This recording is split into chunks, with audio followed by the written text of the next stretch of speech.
ইতিহাসের পাতা খুলে খুলে দেখেন আল্লাহ নবী কি করেছিলেন পৃথিবীর জমিনে।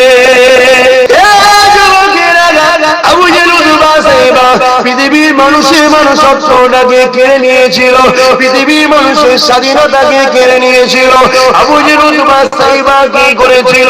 পৃথিবীর মানুষের অধিকারকে কেড়ে নিয়েছিল, পৃথিবীর মানুষকে এক আল্লাহ থেকে সরিয়ে দিয়ে নিজেদের মিথ্যা খোদার দোকানে ঢুকিয়ে দিয়েছিল। পাথরের নিজেদের তৈরি করা নকল খোদার কাছে মাথা নত করিয়েছিল। আল্লাহ নবী দুনিয়া জমিনে এসে কি বলেছিল? এ দুনিয়া মানুষেরা, এই আবু জেহেল উতবা সাইবার কথা মানিস না, তোরা এক আল্লাহর দাসত্ব কর, তোরা নিজেদের মেয়েগুলোকে যেন বুঝিস না, তোরা নারীদেরকে সম্মান দিয়ে মর্যাদা দে। নারী অশুভ নয়, নারী কলঙ্কিতা না, নারী ভোগে জিনিস নয়, নারী তোদের দামি সম্পদ। যে ঘরে যে প্রথম নারী সন্তান, এর মানে হলো ওই বাড়িওয়ালাকে সৃষ্টিকর্তা শান্তি রহমতের পয়গাম দিল। আল্লাহ নবী উম্মাহ দাবি করবে আজকে আমার ভারতের জমিনে যদি নারীদের বিরুদ্ধে হয়, এই জায়গায় নবী উম্মাহদের গর্জানো দরকার আছে না?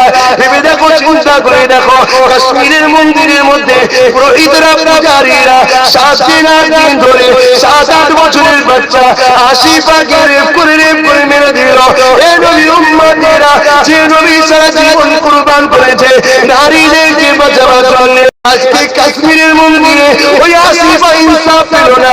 কি করে?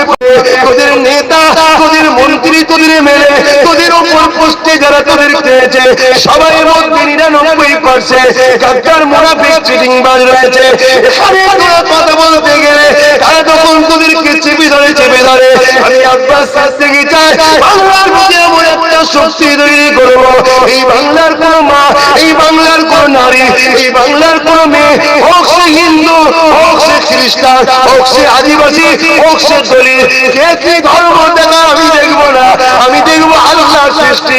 কোন নারীর উপরে যদি বিরুদ্ধে হয়, আমি চাইছি এই পালার দ্বারা, যুবকদের দ্বারা ওই জালিমের প্রতিশোধ নিয়ে এমন একটা সমাজ গড়ে তুলব যেখানে নারীদের ঘরে ইসলামী স্টাইলে মর্যাদা দেওয়া হবে।